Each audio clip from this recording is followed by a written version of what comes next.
Story telling এর এটাই সেই ফর্মুলা যেটা ব্যবহার করে বড় বড় ব্র্যান্ডগুলো তাদের কাস্টমারদের মনোযোগ ধরে রাখছে। এই ফর্মুলাতে 7টা ধাপে আমরা বোঝার চেষ্টা করব কিভাবে আপনি আপনার ব্র্যান্ডের জন্য সুন্দর একটা ইমোশনাল স্টোরি তৈরি করতে পারেন, যা দেখে কাস্টমার বিরক্ত তো হবে না, বরং তার মাইন্ডে আপনি জায়গা করে নিতে পারবেন। প্রথম ধাপে আমাকে একটা হিরো নির্বাচন করতে হবে।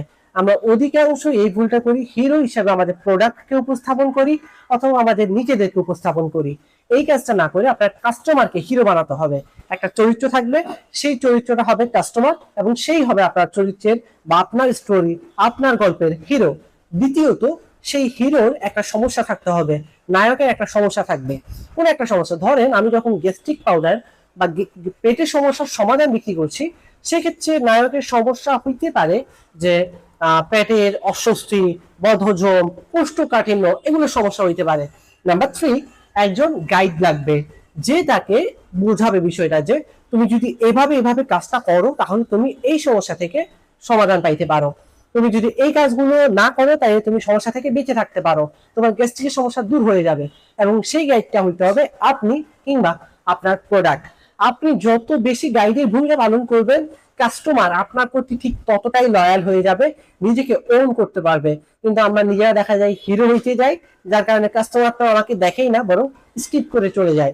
নাম্বার 4, একটা প্রপার প্ল্যানিং থাকতে হবে যে কিভাবে আমি কাজ করলে, কিভাবে গাইডটা বা প্রোডাক্টটা ইউজ করলে সে ভালো ফলাফল পাইতে পারে, কিভাবে সে কোন কোন জিনিসগুলো মাথায় রাখলে সে দ্রুত পেটের সমস্যা থেকে বের হইতে পারে, গ্যাস্ট্রিক থেকে মুক্তি পাইতে পারে। একটা প্রপার প্ল্যানিং দিতে হবে। আপনি চাইলে একটা গাইডলাইন শেয়ার করতে পারেন যে আপনি এই জিনিসগুলো মেনে চলবেন বা এই জিনিসগুলো এড়িয়ে চলবেন, তাহলে আপনি পেটের সমস্যা থেকে বেঁচে থাকবেন। একটা প্ল্যানিং দিতে হবে।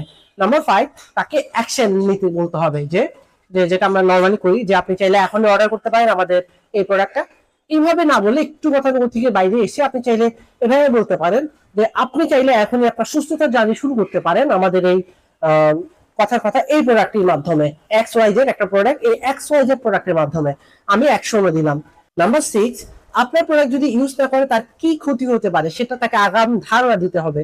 হইতে পারে সে চিন্তা করলো জিনিসটা ভালো, বাট নিব পরে, বাট আপনি তখন ওইভাবে স্টোরিটা দিতে পারেন যে আপনি হয়তো ভাবছেন যে এই সমস্যাটা স্বাভাবিক একটা সমস্যা বা সাধারণ সমস্যা, কিন্তু আপনি কি জানেন আপনি যদি আজকে অবহেলা করেন আপনার ভবিষ্যতে কোলন ক্যান্সার হইতে পারে বা আইবিএস হইতে পারে।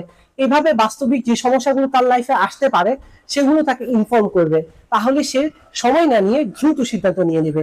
এবং নাম্বার 7, সে যদি আপনার প্রোডাক্টটা ইউজ করে তাহলে সে কি ধরনের সুফল পাইতে পারে, কি ধরনের বেনিফিট পাইতে পারে সেটা ক্লিয়ারলি বলবেন। যে আপনি হইতে পারে বিষয়টা এমন, আপনি যদি এখনই আপনার স্টেপটা নেন, আপনি যদি এখনই অ্যাকশন নেন, তাহলে আপনি একটা প্রপার লাইফ, একটা সুস্থ জীবন ফিরে পাবেন, পেটের অস্বস্তিতে ভুগবেন না, মন খুলে বন্ধুদের সাথে খাবার খেতে পারবেন। এভাবে আপনি একটা স্টোরি সারাইতে পারেন। প্রতিটা সফল স্টোরিতে আপনি যদি খেয়াল করে দেখেন এই 7টা উপাদান মাস্ট থাকবে। তো আপনি যদি একটা সফল কন্টেন্ট বা স্টোরি বেসড কন্টেন্ট ক্রিয়েট করতে চান, আপনার স্ক্রিপ্ট লিখতে বসলেই বা লেখার আগেই এই 7টি ধাপ যাতে আপনার কন্টেন্টে থাকে সেটা অবশ্যই খেয়াল রাখবেন। আর আপনাদের জন্য যারা আমি একটা ডেমো রেডি করেছি এই স্টোরিটা দিয়ে, এই মেথডটা ইউজ করে একটা স্টোরি ক্রিয়েট করেছি, যাদের লাগবে তারা কমেন্ট করুন স্টোরি লিখে।